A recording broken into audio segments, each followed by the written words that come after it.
Okay, hitik kay sa bunga ang ato ang kalamansi. O nagabuno ta sa tuang durian. Nya karon napud tay na harvest na mga kalamansi. Ayan natin mga bisita, natin mga bata. Sunod karon natin rambutan. Diri taron sa tuang area sa Kalinan. Sa tuang farming, sa tuang durian farming kay atong gi-update. Karon nagpalupad tag drone para makita ninyo ang atong area. Muna na itong ma-share mga kalakbay sa investment sa atong farming. Nindot kayo ang investment sa farming pang retirement gud siya. Nya natay mga durian diri, puyat variety pang export kay mo ato ang source of income pohon. Nanatay 3 years old, 2 years old, ug 1 year old. Nya naputi mga bagong natanom. Nya wala na to nagsabay og tanom pero mag-abot ni sila pohon, no? Dagko na kaya tong mga durian buyag. Buyag kayong mga dahon. Mabalang gini mo ang durian na malusog kayo kay nindot og dahon ang barog. Kani kita na ninyo na ato ang gi-round weeding nato, nya ato ang gi-abunuhan og kaning 16-16. Mani siya ko 16 sa potassium, 16 nitrogen. Mo na to ang ginapakuan sa to ang durian maintenance kay para nindot ang yahang pagbarog, nindot ang yahang pagdako nya para makaharvesta og sakto ani. Ay nga mga kalakbay ato ang proseso sa tuang durian. Timan gud ta kay para nindot ang ato ang pagharvest pohon. Kani duha ka tuig ani makasugod na kita ani kuan bunga sa tong durian. Mo gini ato round weeding ginato ang iyahang punuan kay para limpyo ma-prevent nato sa mga insekto kani ato ang durian ug uban pa nga prutas taas na kay mga kalakbay na nanay sa mga duha og tunga kani atong durian. Nya katong isa nasa 3 years na to hapit mana ato ang ginaplayan nga tong foliar, insecticide ug dietine. Nya to ang pakita lang sa inyo para makahatag ta sa inyo ang idea, tips aning pagpa-farming nato kay nindot kay mga kalakbay investment gini siya. Tuloy-tuloy na gini ang harvest nimo ani abot sa panahon magbunga na. Nya pagsugod ani atiman pag mo gasto pag gani, matiman pag maayo ani mohatag mga panahon. Pero pagabot sa panahon makakuha na gyapon ka, makabawi gyapon ka ni pag magbunga na. Nya atiman no lang ginato. Kani natin rambutan, namunga na pud atong rambutan. Nya kani kita ninyo na nasa mga kuha na ni atong rambutan, tuwa kapin tuig pero nani bunga, bata pa kayo, gagmay pa kayo yung sanga pero hitik sa bungang rambutan kay grafted nya sakto ang atong pagpakaon. Nya nakita niyo na mga sagbot sa kilid, wala ta ka herbicide kay sigulan. Sayang lang ato ang pamatay damo. Nya ato lang gi-round weeding ang paligid sa ato ang rambutan. Mga 2 weeks, 3 weeks ni sugod na ni nanay mga hinog ani. Mga kaon na gitanig maharlika na variety sa rambutan.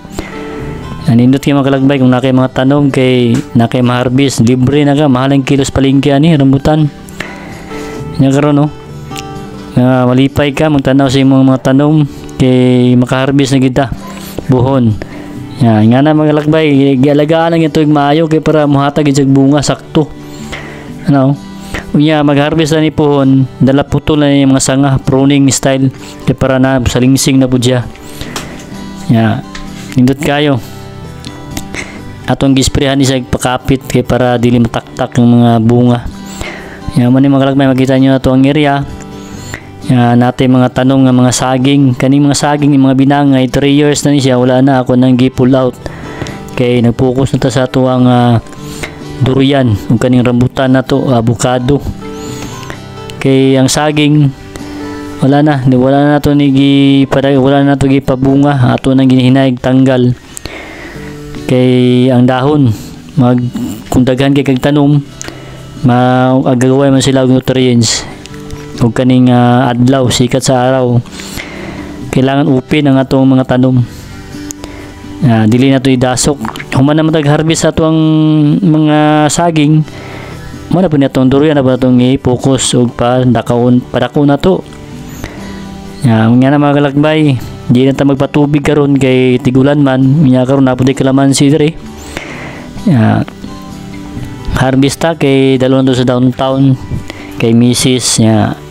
Mo na among konsumo, di na mi mamalit sa palengke.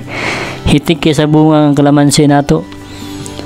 Unya hapon tay mga kabataan unya diri, mga adto diri unya, mga relatives ni Mrs., mga silingan.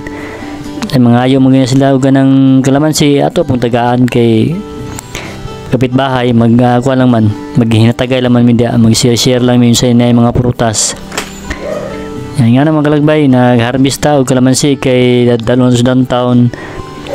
Kaya mahapon ang kilo anis palengke, di na palit. Natay konsumo. Hitik kayo kay ginabunuhan nato og sakto ang patubig nato ani ang ato mga tanom. Yan nato sa likod sa payag, natay bahay kubo. Salamat kay Mrs. sa yang suporta. Nga nagitay pahuwayan diri. Mo ni mga kalakbay nga gwanda nag-resign kita kay tungod sa nagbukos ta ni sa farming. Dati tang company guard, karon wala ta nag-company guard, nagkuha na ta farming na ta. Usa ta ka farmers durian.